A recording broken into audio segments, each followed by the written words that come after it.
Salut Philippe, comment ça va? Ça va bien, toi? Oui, bienvenue mon habitant. Merci, longtemps nous aussi. Ben oui. 91. 91, c'est quand on faisait du ski ensemble, effectivement. Non, on faisait pas du ski ensemble, tu me coachais. C'était toujours un plaisir, un des meilleurs élèves que j'ai jamais eu. Regardez le sourire d'Éric Gauthier. L'entraîneur à mon habitant, puis aujourd'hui, on va faire une émission un peu spéciale au plaisir. En fait, on fait tout le temps des émissions spéciales au plaisir de ski. Super. Parce qu'on rencontre tout le temps des gens un peu spéciaux, des gens qui ont une passion du ski, puis qui la transmettent ou qui la vivent. Des fois, c'est des pro-riders, mais des fois, c'est des enfants qui font du ski. Des fois, c'est des simples skieurs qui viennent s'acheter une paire de slalom, qui veut s'améliorer, son ski libre. C'est ça. Toi, je me souviens dans le temps, c'était mon entraîneur, c'était l'entraîneur adjoint, mais l'entraîneur est parti, puis là, tu as abouti plus jeune que nous autres à l'université comme étant notre coach. Oui. Puis tu t'en es bien sorti. Oui, ça a été une belle expérience. Écoute, j'ai coaché universitaire. J'avais coaché aussi cégep dans le temps. Effectivement, il faut que tu t'établisses en partant comme entraîneur ayant un sérieux au niveau du ski, puis un moins sérieux au niveau du social. mais ça étant dit, c'est important parce que il faut que tu aies la confiance de tes coureurs. Ouais. Puis je pense que je l'avais dans ce temps-là, même si j'étais plus jeune que vous êtes. Oui, puis on savait qu'on était, un, respecté, deux, on avait des... Tu sais, à un moment donné, quand tu es rendu universitaire, tu as assez de connaissances techniques, puis tu as besoin des fois juste un peu d'un miroir pour dire, ouais, c'est vrai que je pourrais aller plus vite de cette façon-là, sans trop se faire remplir. Mais là, nous autres, on est ici parce qu'on pense que de ce qu'on entend, de ce qu'on voit. Quand j'ai croisé Eric l'année passée, moi, j'ai forerunné, j'ai ouvert la piste pour une course de U16. J'étais invité par mon Gabriel à faire ça. J'ai vu Eric la première fois depuis très longtemps, puis je voyais la gang du Mont-Habitant avec leur manteau vert. Il n'y en a pas un qui n'avait pas le sourire dans le visage. Là, j'ai dit, il se passe de quoi? Il y a de quoi dans l'eau à Mont-Habitant, au club, et c'est quoi qu'il y a dans l'eau au club à Mont-Habitant, que tout le monde ait cette approche-là? Bien, c'est ça. Écoute, je pense que le numéro un, le ski, ça reste un passe-temps. Il faut regarder ça comme étant un moyen de s'amuser. Ouais. Il faut montrer le ski comme étant un jeu. Puis je pense que c'est comme ça qu'on a commencé. Puis effectivement, plus que ça avance, plus que tu as des petits ajustements à faire, puis soudainement, tu as un côté compétitif qui ressort aussi. Chez ceux qui l'aiment. Parce qu'il y en a qui ne l'aiment pas, il y a mieux le côté social. On a vu plein d'enfants au début qui sont heureux d'être ensemble le matin. Oui. Le petit garçon qui est compétitif, et lui, là, il en mange. Il faut qu'il l'ait. Exactement. Si lui, il l'a pas, il va décrocher, il va aller dans le parc faire des backflips. Là. Entièrement raison. Tu as besoin d'un lapin. Tu as besoin d'un lapin pour tout le monde. Ouais. Comme ça, celui qui est un très, très bon petit skieur, il a besoin d'un lapin. Puis souvent, le lapin, c'est pas nécessairement un skieur meilleur que lui, mais ça peut être lui-même. Fait qu'on fait beaucoup de timing ici, au Mont-Habitant. Comparativement, ça va lui donner son temps. C'est pour ça que je dis aux jeunes, tu demandes jamais à l'autre jeune, c'est quoi ton temps? Ben non. Tu dis toujours, si jamais tu dis ça à l'autre jeune peut te répondre, c'est pas vraiment de tes affaires.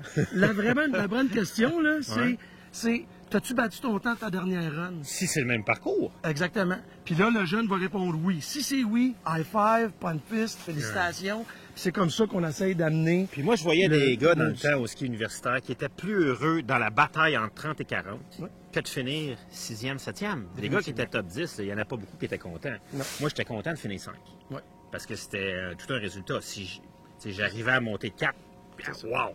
Mais je voyais que les gars, les moins expérimentés, moins bons, entre guillemets, eux autres, dans la bataille, c'était terrible, là, entre 20 et 30 ou entre 30 et 40. Eux autres, ils se faisaient une bataille à partir d'eux-mêmes. Puis ils ont autant de fun. Ah, ben absolument. Ils ont autant de fun. Puis je le vois dans les Masters aussi, parce que moi, j'ai continué à faire de la course, à m'entraîner au lieu d'aller au gym l'hiver. J'aime mieux m'entraîner le soir avec le club des polices ou m'entraîner la fin de semaine avec les enfants à Gabriel. Oui.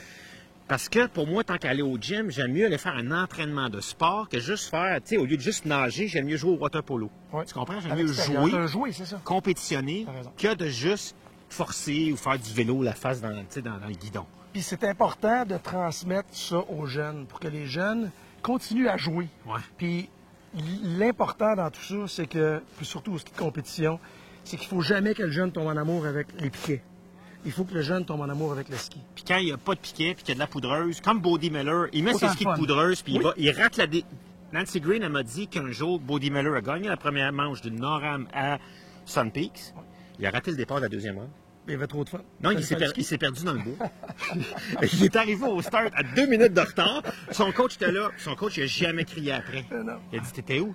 Il a dit, je me suis perdu. J'étais allé skier une run dans le bois. J'étais tellement content que Bodie Miller fasse des runs dans le bois entre 2 runs de ski. T'en as pas beaucoup qui font ça parmi les jeunes ici au Québec. C'est ça. Il faut que nous, on essaye aussi de faire... Parce qu'il faut garder aussi les parents beaucoup impliqués. Puis ce qu'on fait aussi souvent, c'est qu'on demande aux parents. Puis les jeunes n'ont aucun problème avec ça. C'est une fois que l'entraînement est terminé, il y a toujours une section de ta formation d'entraînement où c'est ce qu'on appelle ça un cool down. Où ce que ça permet, étant donné que tu fais du ski agressif, du ski de compétition toute la journée, tu as une période de cool down qu'il faut que tu relaxes en fin de journée. Puis ce qu'on fait souvent, c'est qu'on demande aux parents d'aller faire 1 ou 2 runs en famille avec leurs enfants. Ben oui. Puis ça, c'est super important. Puis ça fait en sorte que, encore une fois, on garde le sourire sur les visages, autant des parents que des enfants. Est-ce que les parents qui s'entraînent des fois avec les enfants au club ou ça t'embête? On le fait une fois de temps en temps. On fait ce qu'on appelle, même dimanche, ce dimanche, la montagne organise souvent ce qu'ils appelle des courses standards. OK. Une course standard, c'est pour le public. Fait que le Mont-Habitant va mettre sur le site web. Et puis le public, je pense, c'est 5 d'inscription. Le public rentre ici à la cafétéria, s'inscrivent à 5 Puis ça permet aux enfants d'avoir une petite compétitivité envers leurs parents. Puis ça, c'est un des éléments qui est bien important parce que j'ai toujours dit aux parents, lorsque je fais la réunion de début de saison, je dis toujours aux parents, je vous garantis pas que je vais mettre votre enfant sur la Coupe du Monde, mais je vous garantis que votre enfant va avoir numéro 1, beaucoup de fun, puis numéro 2, ça sera pas long qu'il va vous battre. Puis les courses standards permettent aux enfants justement de faire ça. Mais écoute, moi, je fais tout le temps le challenge familial où on est. Puis les gens me reprochent de faire le challenge familial. Je me fais pointer du doigt par du monde. Pourquoi tu le fais? Tu gagnes tout le temps, gna. Puis j'ai dit, écoute, je le fais pas pour gagner. Je le fais pour que ma fille me voie quand je perds, agir avec les autres coureurs. Je vais la voir, je dis, as-tu vu? J'ai pas gagné aujourd'hui. Serrer la main, une tape dans le dos. J'étais sur le podium, j'étais content d'être là. C'est pour ça que je fais ça. Puis, écoute, alors.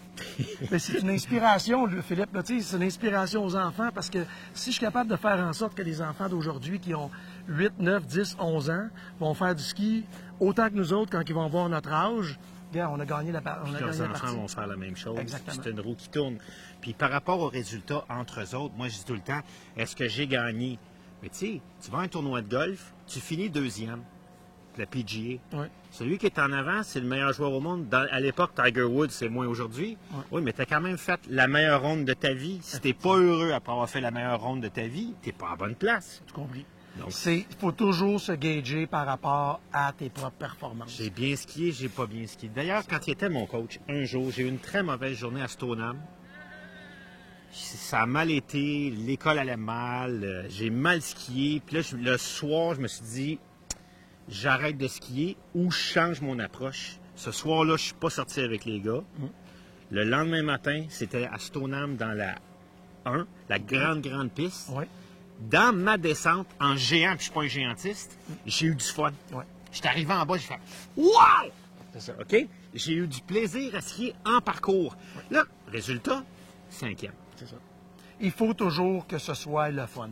Garde ça le fun, puis tu vas skier. Quand mon père a skié jusqu'à temps qu'il avait 83 ans. Mon inspiration, mon père. C'est ça. Puis le lien que tu as eu avec. C'est ça. Puis aujourd'hui, tu as le même lien avec tes garçons. Avec mes enfants, puis effectivement. Toi, tu as 2 garçons, 2 filles. 2 garçons, 1 fille. Une fille. Oui. Puis j'ai vu avec tes garçons et Gabriel, ils sont proches de toi. Ils ont pas honte d'être avec leur père. Absolument. C'est mes meilleurs amis. Ah oui? C'est mes meilleurs amis. Bon, sauf toi. Bravo. OK, on va aller skier, OK? Bon, all right, let's go. Hey les boys! On a du fun aujourd'hui, all right?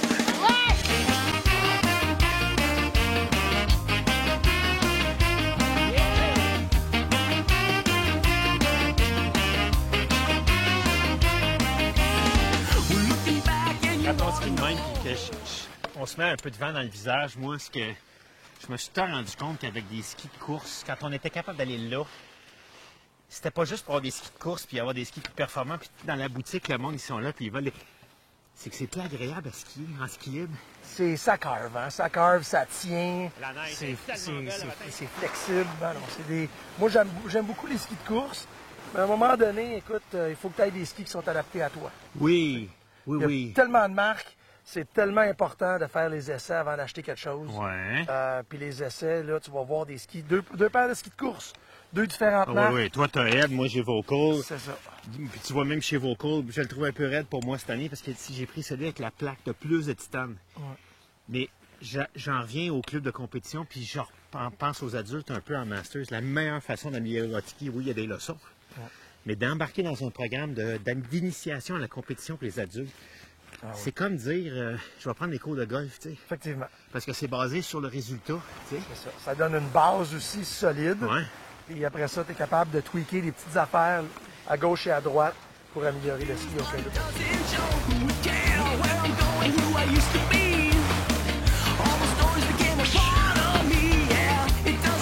J'imagine qu'avec les enfants en course, vous faites quelques programmes de pré-ski à l'automne, vous les mettez plus en forme. Il y a un aspect condition physique, santé qui est impliqué là-dedans? Absolument. C'est bien important parce qu'il faut que tu ailles non seulement la force musculaire, il faut que tu ailles l'endurance. Ouais. Même si le Mont-Habitant, écoute, si tu arrives en bas, quand tu fais un parcours de 70 gates, tu es fatigué. En slalom? En slalom, absolument. Ouais. Ouais. GS, c'est une autre histoire, mais il faut que tu ailles l'endurance quand même, il faut que tu ailles la force physique. Fait que ce qu'on fait normalement, c'est un parcours, pas un parcours, mais un entraînement de pré-saison qui dure de 6 à 8 semaines, ce qu'on amène les jeunes ici, puis on pratique un paquet d'affaires. Puis les enfants sont heureux de se revoir aussi après l'été. C'est ça. Puis même les nouveaux, ça leur donne justement la chance de rencontrer du monde. Fait que quand ils arrivent ces skis, au mois de décembre, ben, ils ont déjà des amis qu'ils n'ont pas vus depuis quelques semaines. OK, on pense à recruter des nouveaux membres du club de compétition. Si on regarde ça, on fait comment pour dire, ben j'ai pas raté le pré-ski parce que je suis pas dedans, donc je suis pas au courant qu'au mois de septembre on commence ou qu'au mois d'octobre on commence. Ouais. Il doit y avoir un site web, il doit y avoir... Oui, site web, définitivement sur le Mont-Habitant. Après ça, on a aussi un mailing qu'on envoie à des groupes de pré-compétition où tout le monde qui a pris des cours de l'école de ski, qui ont vu peut-être les petits bonhommes verts se promener, et qui ont dit, écoute, moi j'aimerais ça faire partie de ça. Les bonhommes verts, ça c'est les kids avec leur manteau. C'est les kids avec leur manteau vert, excusez-moi.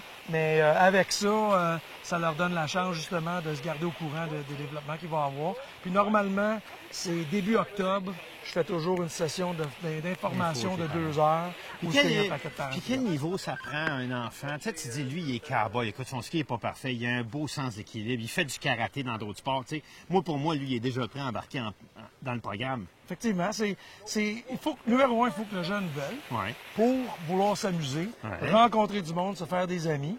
Puis à partir de là, nous autres, on va le prendre dans notre programme, puis on va développer, puis il va s'habituer à ce qui est beaucoup plus agressif, passif, puis avoir du fun. Considérant le budget que ça coûte faire une saison de karting quand ils ont 10, 12 ans, 8 ans, parce qu'il y en a qui font du karting à partir de 5 ans. Si votre enfant veut faire du karting, puis ça va vous coûter 40 000 en dedans de la 2e année. Oubliez ça. Mettez-le au ski de compétition. Je veux dire, une paire de skis usagés de compétition, parce que là, les plus vieux vendent leur ski. Le manteau de l'équipe, on n'est pas obligé de l'avoir. Non, on n'est pas obligé de l'avoir. C'est ça. Mais on recycle souvent aussi. Ouais. Il va y avoir des jeunes qui vont grandir, comme ça. Les plus jeunes arrivent, on se vend des manteaux. On a une belle synergie entre les parents. Ouais. On a beaucoup de communication à ce niveau-là. Fait que normalement, on est capable de satisfaire tout le monde. Je reviens à ton programme d'entraînement. Nous, on en a une kinésiologue qui nous donne des suggestions pour être plus en forme quand on fait du ski. C'est Laurence Bonneau-Charland. On va aller voir sa capsule à l'instant. Fantastique. Salut, c'est Laurence, kinésiologue. Quand on était sur les pistes ensemble, on a parlé de l'importance de s'échauffer avant de commencer à skier, mais également l'importance de s'étirer seulement après la journée de ski. Dans le fond, le but, c'est de vous aider à mieux récupérer, mieux dormir, mais également à maintenir une mobilité au courant de vos journées de ski qui s'enchaînent. Alors, petit exemple d'étirement, idéalement être allongé sur un tapis, descendez sur le dos, c'est tout simplement venir fermer les jambes sur vous. Chaque position peut être maintenue une trentaine de secondes. Ensuite, vous allez venir ouvrir les bras en croix, basculer les jambes sur un côté et aller regarder vers la main opposée. Une trentaine de secondes. On change de côté. Vous revenez au centre. Vous pouvez faire la même chose en déposant un pied à terre. L'autre jambe est tendue. Vous allez ouvrir, ce qui nous permet d'aller chercher un étirement au niveau de l'ensemble de l'arrière de la jambe. Vous allez sentir ça monte jusque dans les fessiers, le bas du dos. On y va sur l'autre côté également, toujours en regardant la main opposée. On sent même étirement dans les pectoraux, membres supérieurs qui travaillent quand même plus qu'on le pense en ski. Et finalement, pour aller étirer dans les quadriceps, toujours en restant au sol, vous venez vous appuyer sur le coude, aller chercher la cheville, garder les jambes parallèles, mais vous pouvez reculer vers l'arrière et faire évidemment de l'autre côté. Donc voilà, bon étirement, puis bon ski!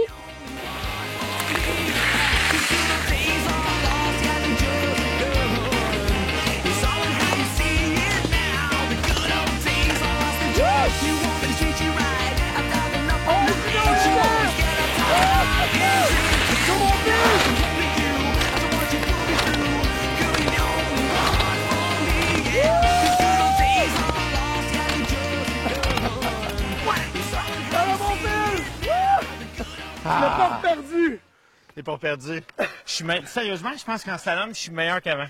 Si je savais, dans ce temps-là, ce que je sais aujourd'hui, j'aurais été un bien meilleur skieur. Moi, si mes bottes avaient été fitées, sérieusement, parce qu'un jour, j'étais allé en Suisse faire mon fitting par quelqu'un qui a fait les bottes de Manuel Osborne-Paradis. Il a vu de quoi dans mon pied. Puis il a corrigé tout mon ski, mon stance, mon dos, mes genoux. J'avais les genoux trop en avant. Mais quand j'étais ton entraîneur, je te l'avais dit. Mais on voyait pas ça, puis on pensait pas à ça à l'époque. Jamais. Jamais. Mais tu sais, toi, je te dis, les coureurs, j'en ai un, là, je fais de la grosse pronation. Ouais. Tu vas mettre quelque chose en dessous pour supporter. Exactement. Moi, j'ai le talon qui s'écrase en avant. Ouais. Puis si je vois ces orteils en avant, je vois sur l'extérieur de mon pied. Ouais. Je suis fait comme ça. Mais... Fait que t'imagines-tu, le gars, je me souviens à l'époque, quelqu'un chez Trotti m'avait mis des blocs en dessous. Ouais. Dès que j'allais en avant, je m'en allais ses corps extérieurs. Ouais. Je me suis chicané avec mon équipement toute ma carrière de coureur. Maintenant, là, même ici, au Mont-Habitant, ici, une des meilleures places pour faire fitter des bottes, là, maintenant, ils te mettent sur une tablette, ils vont regarder au laser, puis ils vont regarder l'angulation de tes pieds, de ta botte. Oui. Ils vont s'assurer que ce soit plat, parce que si t'es sur la base, tu glisses. Ouais. Si t'es sur les corps, tu ralentis. Puis si tu es en forçant, tu t'envoies sur les corps extérieurs, bien là, tu skis comme les cowboys. Il y en a qui, quand ils mettent de la pression, ils vont sur les skis extérieurs. Plus que ça. Après ça, moi, il a analysé ma posture sur le sens latéral. Wow. Quand je flex, est-ce que je suis sur le sweet spot du ski ou je suis trop en avant? Je suis trop en avant avec les skis courts d'aujourd'hui, là. Ça enfonce dans la neige, boing, boing, ça rebondit. Ouais. J'ai pas l'accès. Écoute, je suis revenu, j'ai arrêté d'avoir mal au dos. Ouais. J'ai arrêté d'avoir mal aux genoux. Ouais. Puis ça, sérieusement, ça a prolongé ma vie de skieur. Écoute, à chaque fois que j'allais en tournage, je me disais, hey, je me suis pas fait mal au dos aujourd'hui. Depuis ce temps-là, plus jamais, je pense à ça. L'équipement. Hein? Important. Très important. Et les gens pensent que l'équipement et le boot fitting, c'est juste pour les experts et les coureurs. Non. Ou au contraire, là, dans une botte de bouette, puis de mal adapté, mal isolé, mal fité à vous, vous n'allez pas avoir de plaisir à skier. C'est important que ce soit comme des chaussettes très confortables, très chaudes. Moi, j'ai des après souliers. ça, il y a l'ajustement. Moi, j'ai des souliers de course. C'est ça. Hein? Allez, on y va. Tous les jeunes qui sont en programme de compétition comme ça ont à apprendre tranquillement à entretenir leur ski pour pouvoir les aiguiser, les cirer, pour avoir le maximum de performance dans leur propre compétition. Tantôt, j'en voyais une qui était là avec son ski, clac, clac, clac, qui brisait son ski pour l'ouvrir, sa fixation avec le ski. Je dis non, prends ton bâton parce que quand tu vas aiguiser tes skis, c'est pas moi qui les aiguise, c'est mon père. Oui, mais ton père, il va avoir de la difficulté à mettre un quart parfait pour tes compétitions. L'idée est la suivante. Essayez d'avoir les meilleurs skis, les plus aiguisés, les mieux cirés pour avoir plus de plaisir à skier une glisse parfaite. Notre ami Sébastien à la Shop a un conseil pour vous faire économiser. Vous allez voir, c'est très simple. La Shop, la Shop, la Shop. Salut, moi c'est Sébastien. Je travaille à Shop depuis 10 ans. Je suis technicien, puis aujourd'hui, je suis là pour vous parler de l'entretien de vos skis. Première chose que l'on doit faire avec ces skis, c'est gratuit, ça ne coûte rien pour prolonger la coupe du ski. Première chose, quand on a fini de notre journée, on rentre le ski à l'intérieur de la maison, on enlève la courroie de sécurité, courroie de protection plutôt du ski. Très simple. On prend une guenille, on essuie bien son ski et ses quarts. C'est fini. Je fais l'autre. Je les dépose sur un mur, séparés, on les laisse sécher 1 heure.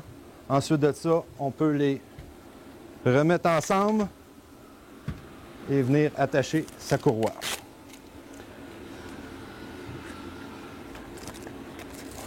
Ça a pris quoi? 2 minutes et demie. C'est fait. Notre ski, il ne rouille pas. C'est un gros problème, la rouille. Si tu as de la rouille sur tes quarts, le ski ne glisse pas. Si tu viens me voir avec tes skis qui sont rouillés, c'est plus de travail pour moi. Ça va te coûter plus cher. C'est pour ça que je disais que c'était un conseil gratuit pour aider à conserver ton ski en meilleur état. La courroie, c'est fait pour protéger le ski pour pas qu'ils se frottent ensemble dans le transport. Quand on arrive à la maison, c'est important de l'enlever parce que l'eau s'accumule dans la courroie puis fait rouiller le quart. Je vais vous montrer. C'est le cas de ce ski-là. La courroie à l'arrière, vous voyez, il y a de la rouille. C'est à l'endroit où on met la courroie. Donc, si on n'enlève pas la courroie, l'eau, par gravité, descend en bas, reste dans la courroie de transport et fait rouiller le corps. C'est très simple. Et en terminant, ne laissez pas vos skis dans la boîte à ski, sur le toit de la voiture, ni dans le cabanon, ni dans le garage, ni dans le sac de transport. On les rentre dans la maison, un endroit chauffé, sec. Vous allez économiser de l'argent sur votre entretien. La shop, la shop, la shop. Ah ouais, fait qu'Éric, vous avez chaque coureur sur sa botte, j'imagine, un transpondeur. Exactement. Fait que ça, c'est comme ça, avec ça qu'on fait le timing. Ouais. C'est, là, en ce moment, c'est même pas, on est seulement au milieu du parcours. Fait qu'il y a un temps intermédiaire, puis il y en a un autre en bas. Exactement. Mais là, ce qu'on fait en ce moment, c'est qu'on vient tester la rapidité que les jeunes ont dans le pitch. Ah ouais, OK? ben oui. Voir comment est-ce qu'ils sont capables de s'améliorer. On fait des petits tweaks, admettons, meilleure flexion-extension, Voilà. meilleure plantée de C'est canne. qui ça? Ça, Ouais. c'est Alexia. Alexia 10757. Fait que là, Exactement. Elle Ça, va le savoir sa que sa dernière deuxième run, run était meilleure c'est ça. que la première. Ouais. Il faut faire attention en ce moment. Comment est-ce qu'on le gère, c'est que les jeunes ne savent pas leur temps. Ah oui, Fait OK. qu'ils ne peuvent pas se comparer. OK. Nous, on le sait, par exemple. Fait que quand ils arrivent en haut, ils ont un radio. dire que t'as une bonne run. On peut leur dire que tu as eu une bonne run parce que tu étais plus à côté sur ton ski extérieur, parce que tu avais Ouais. une meilleure flexion extension, parce que tu as fait ton planté de canne. Faites-vous de la vidéo aussi en parallèle à ça? Pas en ce moment, mais de temps à on va autre, le faire en effectivement. disant, on en regarde, fait. on va regarder tes deux runs, puis on C'est peut ça. même... Parce qu'au tennis, ils font ça de plus en plus. Hein. Ils ont l'iPad dans le terrain de tennis. Ouais. Au tennis 13, avec l'académie là-bas, là. Puis là, ils mettent une image du coup droit de Eugénie Bouchard, mettons. Puis là, la Effectivement. kid qui a 14 ans, ben là, tu vois qu'Eugénie, elle a des hanches en avant, que quand elle tourne, C'est ça. Puis là, tu peux essayer de comparer, voir instantané. si tu es La capable de faire le correction. même mouvement. Ah ouais. Ouais. Fait que nous, on le fait. On fait beaucoup on pratique beaucoup les départs. Ouais. Les départs, il y a beaucoup d'impulsions là-dessus. Ouais. Et puis l'importance d'un bon départ, ça fait la différence dans un parcours. Oui, parce Puis avec ce système-là, on peut faire le départ, puis Les ça 6 finit- premières gates, ouais. Même la première gate. Ouais, ouais. Savoir si le pousser est plus fort que le coup de patin, ou ainsi de suite. Fait que Ben c'est un écoute, des ça c'est éléments tellement qu'on important parce que dans les 10 premières portes, là, tu peux gagner 1-2 secondes sur l'autre Facilement. parce que si tu rentres dans les premières portes avec de l'énergie, tes skis répondent pas de la même façon que si tu arrives trop lentement. Là, tu peux pas plier tes skis. Fait que là, ils patinent, tu sais, le ski s'allonge au lieu de carver. Puis là, les 4 premières portes sont une catastrophe versus fou. Tu as déjà 2 secondes d'avance. Effectivement. Fait Parce que c'est- je suis sûr que tu prends un bon coureur puis un moins bon coureur. C'est au départ que ça se passe beaucoup. Définitivement. Puis après ça, il prend de la vitesse dans le pitch, peu importe, bon, pas bon. Oui, il a une meilleure ligne, mais c'est des centièmes, des dixièmes, pas des secondes. Exactement. Puis ça, c'est juste pour nous donner une idée. Ouais. Ça va être quoi la technique qui va faire améliorer son Ah ouais. temps. Puis je pense que c'est un bon outil, mais ça reste que c'est pas le seul outil. Oui, oui. C'est un outil parmi plusieurs, puis on le teste beaucoup cette année. Puis tu le vois en haut, ils veulent aller plus vite. C'est quoi le but de la course? C'est T'sais, toujours le c'est fun quoi d'aller le plus but? C'est vite. quoi le but de la course? C'est ça. C'est d'aller C'est d'aller vite, t'sais, c'est d'avoir un bon temps, c'est rien d'autre. It's all in how you feel it. Young and crazy, we were good to go. Till all those problems just a TV show. Take it down, steal a car and drive to the sea. And now the good old days are lost because of gun. It's all in how you feel it. Young and crazy, we were good to go. Till all those problems just a TV Toujours show. pour même. Honnêtement, moi, avec le club de compétition, on a la chance de skier un peu partout les Laurentides, les différentes courses. Ouais. Là. Puis je dois dire que quand on revient au Mont-Habitant, les conditions sont toujours belles. D'abord parce qu'ils travaillent bien, mais après ça, il y a peut-être un petit peu moins de monde, fait que c'est moins passant. Moi, je pense que la clé, c'est la manière que l'équipe de la montagne travaille la neige. Ah ouais? Ah oui, ils travaillent très, très bien. Puis le matin au soir, c'est fantastique. C'est pas Vraiment, toi qui chauffe la machine. Pas cette année. J'en ai assez avec l'équipe de As-tu déjà... compétition. Oui, mais dans le temps, à Sun Valley, mon père était propriétaire de la station de ski Ouais, mais Sun là, dans Valley. le temps, c'était un tucker, là. Là, on recule, écoute, je vais avoir peut-être 12, 13 ans, 15 OK, ans. OK. Sun Valley, là, où il y a eu le film après-ski, de filmer. C'était-tu là, j'espère? Oui. Écoute, ça, Sun Valley, c'était à Sainte-Adèle, ici, dans les Laurentides. Et puis, dans le temps, mon père était propriétaire, fait que le soir, il m'amenait rouler les pistes avec lui quand j'étais jeune. Fait que c'était des belles expériences, passer du temps avec ton père, puis l'avoir l'opportunité de s'asseoir sur ses genoux, essayer de travailler la machine un peu. La machine, c'était quoi? C'était un tucker? C'était un bombardier, un des premiers bombardiers, Avec un rouleau en arrière. avec un rouleau en arrière. Puis l'été, on avait ce qu'on appelait un Muskeg. Puis on avait aussi un Thiokol. C'était des noms des machines dans ce temps-là. Je ne sais même plus si ça existe encore. Bon, ceux qui n'ont pas la culture cinématographique des skieurs comme moi, je vais vous inviter à aller voir un extrait du film Après-ski que j'ai trouvé quelque part sur Internet. Incroyable. On la regarde Mettant aussi. en vedette, OK? Il y a Peter Duncan qui est là-dedans comme figurant. Oui. Parce qu'il se fait battre par le héros du film qui gagne une course de slalom contre Peter Duncan. OK. Dans ça, il y a René Angélil. Il y a Francine Grimaldi. Il y a un paquet de vedettes québécoises. Puis là, c'est les années 70. Et il y a beaucoup de monde tout nu. On regarde un extrait. Mesdames et messieurs, bienvenue au premier slalom en 1971 à Sun Valley. Attention salaud, on y va.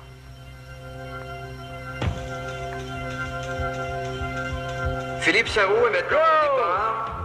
Oh, il se débrouille très bien. Il coupe bien les portes avec beaucoup de souplesse d'ailleurs. Ce sera sûrement un des meilleurs temps de la première ronde. Et oui, Walter Schofield est en piste. Il est très assis sur ses skis et il se débrouille très bien. Réussira sûrement à décrocher une place parmi les 10 premiers. Peter Duncan, qui avec son expérience pourrait brouiller les cartes ici à Sun Valley. Il a dérapé quelque peu à la première manche, mais cette fois, il est très solide. Je pense que ce sera suffisant pour le troisième place.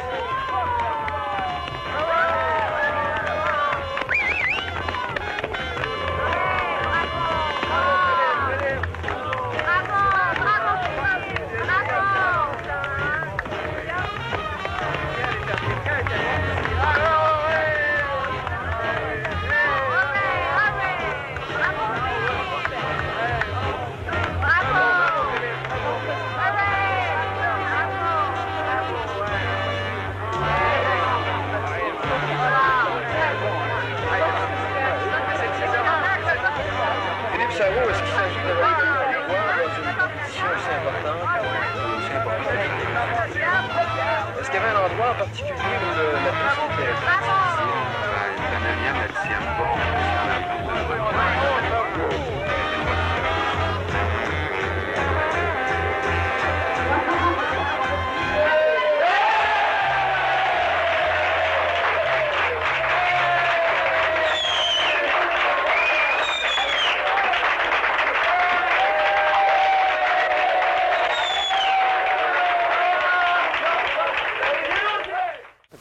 Alain Durand, écoute bien ça, qu'est-ce qu'il dit?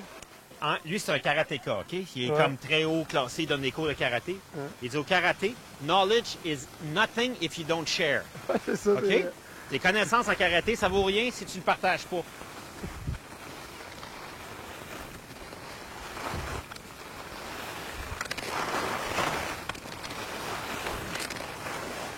Il faut aborder un sujet qui est l'éléphant dans la pièce.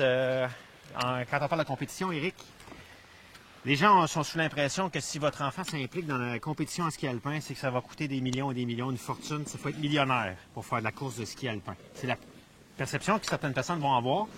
Ils vont même dire à leurs enfants, quand ils en ont 4, ils vont dire « Non, toi qui es très bon, tu commences pas à faire ça parce qu'on n'y arrivera pas. » Si les autres s'y mettent aussi. Oui, écoute, c'est sûr que c'est pas un sport c'est un sport qui est quand même dispendieux, mais comparativement aux autres sports, pas nécessairement. Okay? C'est vraiment comparable. Le ski, c'est l'équipement. Il faut que tu aies de la bonne équipement. Ouais.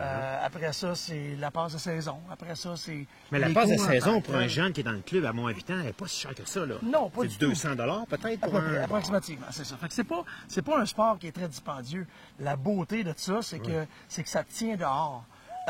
C'est un sport familial. Je veux dire, tu peux faire de la compétition pendant quelques heures de la journée, puis après ça, faire du ski avec les parents. Puis après ça, monter en pot avec tes gars, puis descendre 2-3 runs de plus. C'est toujours dehors. Il y a un paquet de beaux... C'est la beauté du sport. Tu sais, c'est pas... Parce que tu me racontais tantôt qu'il y en a des membres ici qui faisaient la compé, puis sont partis jouer au hockey. Il leur arrive quoi dans leur journée de ski? Ben c'est ça. Tu sais, la réalité, c'est qu'une game de hockey va durer un maximum, mettons, 2 heures le matin. Tu commences de 8 heures à 10 heures. Mais qu'est-ce qui se passe après ça, une fois que tu as terminé? Le reste de la journée. Tandis qu'en ski, tu es la journée à l'extérieur. Fait que tu es toujours en sport, tu es toujours actif. Ça a une valeur, ça, là. Tu sais. Puis si tu calcules que ton enfant, quand tu fais une partie de hockey, on ne dénigrera pas le hockey, c'est le sport national, on y échappera pas. On OK? l'adore, le hockey. Bon. Toi, tu l'adores, moi, je l'aime moins à cause de toute la place qu'il prend, mais ça, c'est correct. Ça, c'est personnel. Après, quand un jeune fait une partie de hockey de 1h30, il va avoir, disons, 30 occasions d'aller sur la glace pour 45 secondes. Ça fait en temps réel d'implication à la tâche, en bas d'une demi-heure. Effectivement. Au coup, à l'heure, le ski, il est en ski de 9h le matin à 3h l'après-midi. Effectivement. Il y en a pour 7 heures de ski à s'amuser. Et moi, je trouve qu'il y en a beaucoup plus pour son argent que s'il passe le reste de la journée en dedans à jouer aux jeux vidéo. Définitivement, c'est un bon point. Puis l'alternative de ça, c'est que les jeux vidéo, comme tu dis, quand le jeune n'est pas actif, là, ça amène un paquet d'autres problèmes, ça, là. Fait que c'est pour ça que le maintenir sur une piste de ski, pour la journée, c'est bon pour la santé. C'est bon pour la santé mentale, c'est bon pour se faire des amitiés, Oui, c'est bon surtout. se tenir en forme. Écoute, il y Il a faut trouver un travail aussi, parce qu'il y en a qui sont des anciens coureurs, qui sont devenus coachs ou qui sont devenus moniteurs. Effectivement. Puis à Fait que 18 ans ou à 16 c'est ans, une belle petite job pour d'être commencer. moniteur de ski, c'est une le belle fun. petite job pour tabarouette. commencer. Effectivement.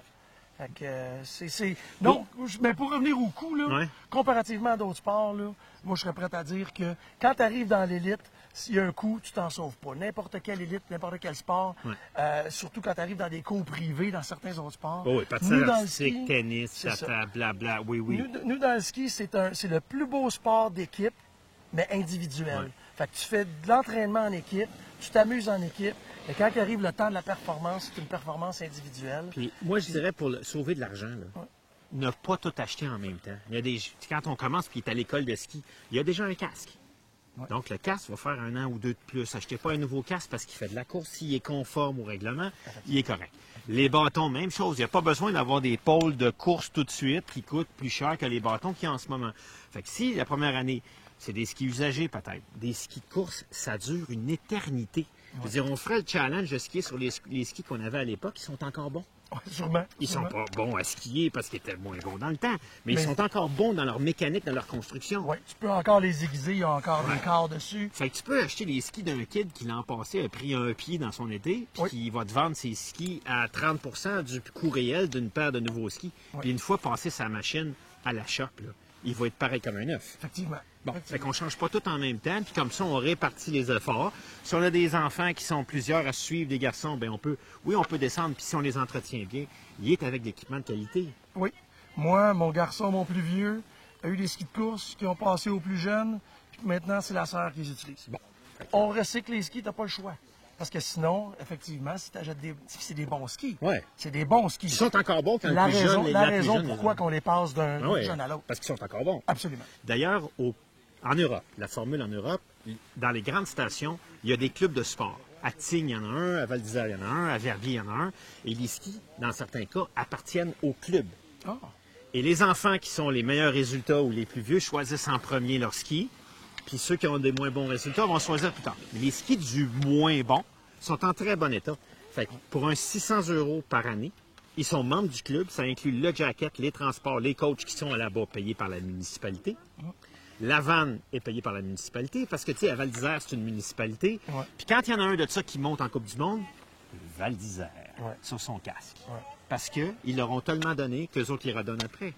La Donc, visibilité. donc, si c'est bon pour les clubs en Europe, qu'on passe les skis d'un à l'autre, mais c'est encore bon ici. Donc, si vous n'en trouvez pas, même des skis comme ça, même à l'intérieur de votre boutique, ils vont dire, vous n'avez pas les moyens d'acheter un ski neuf, nous, on va vendre un ski à tel bonhomme, puis son ski, il est prêt pour vous. Ouais. Tu vois, hein? On peut se l'échanger. C'est ça. Bon, allez, on continue.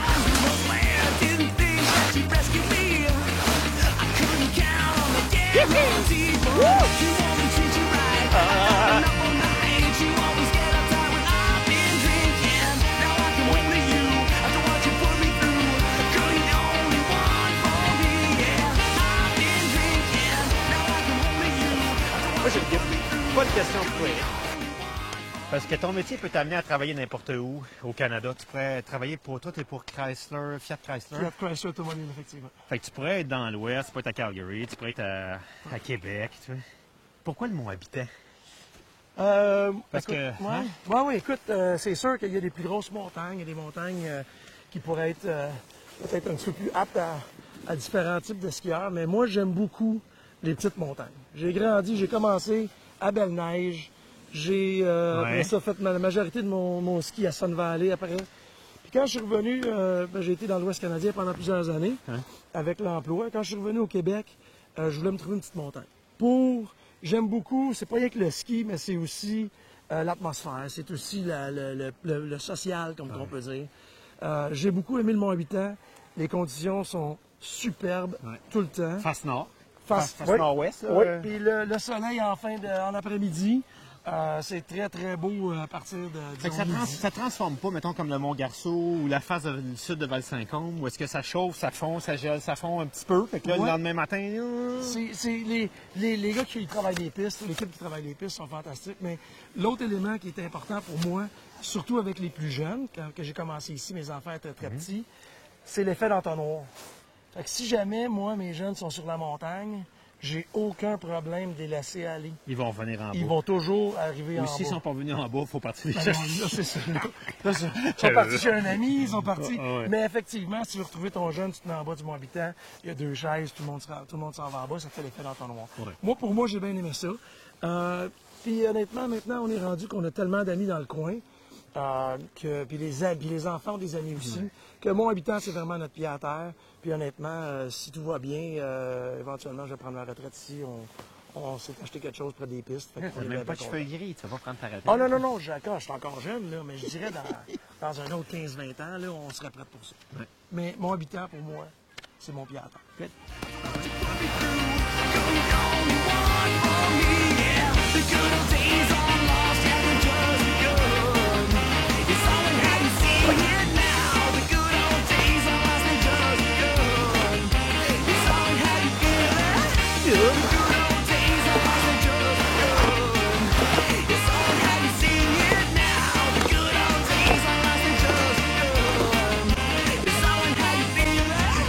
C'est belle condition. Il y a un petit peu de monde sur les pistes, puis c'est correct. Ouais. C'est le fun d'avoir beaucoup de monde. OK, mais quand même, on était un week-end, neige parfaite, il fait 0 degré, puis il n'y a pas d'attente en bas tout le temps comme ça. Oui, effectivement, on est chanceux parce que la manière que la montagne est distribuée, il n'y a pas trop de monde dans les chaises. Tu sais, c'est pas des chaises quadruples débrayables. Ouais. Si tu as des chaises quadruples débrayables, à un moment donné, c'est que est-ce que la montagne est capable d'accepter la quantité de skieurs? J'aime mieux qu'il y ait plus de monde en ligne. Mais il n'y en a pas en moins ligne. sur les pistes. Mais... Mais là, on est l'heure du midi, là, par exemple. Ah, c'est parce qu'il est midi. Mais Ouais, si c'est on ça. se tourne, là, vous allez voir que... Ouais. Et là, il est midi. Mais j'imagine aussi que quand il y a les cours de l'école de ski... Un peu plus de monde, mais c'est jamais trop occupé. Fait que si vous n'aimez pas les lignes en bas, l'achalandage, attendre en bas d'une gondole ou d'une chaise pendant des 15-20 minutes, là, ben, le Mont-Habitant, vous n'avez jamais ça. Bon. Fait que c'est très bien ce Puis la niveau-là. bouffe? La bouffe est excellente. Oui. Et le bar? Le bar, encore mieux. Parce que, quand même dire qu'il y a le ski Et l'après-ski. et l'après-ski. Mais un des éléments et l'après-ski, le bar s'appelle le Trappeur ici. Ce qui est bien le fun, c'est que, étant donné qu'il y a du ski de soirée au Mont-Habitant, mais même pour ceux qui mettent, mettons, leurs enfants en ski de soirée, ben, tu as une place pour être capable de faire de social parce que le bar est toujours ouvert. Mais si jamais il y a des montagnes qui n'ont pas de ski de soirée, à partir de là, le bar, ben, quand tu arrives à 4h, 5h, ça commence à fermer. Tandis qu'ici, souvent, la dernière chaise est souvent à 10h le soir ou 11h. C'est arrivé que je l'ai manqué. J'ai monté à pied. Je reste en haut là-bas. Ah oui, OK, après le bar, faut que tu remontes en ski. Bon. C'est toujours le fun. Ben, c'est mieux rentrer après le bar, c'est toujours mieux rentrer en ski que de rentrer en auto. Toujours. C'est ça, exactement. On fait attention. De toute façon, le ski, c'est se déplacer sans effort. Fait que même en ayant pris un petit peu d'alcool, c'est pas, tu sais, On se déplace sans on se effort. déplace sans effort. La neige est tellement belle, là.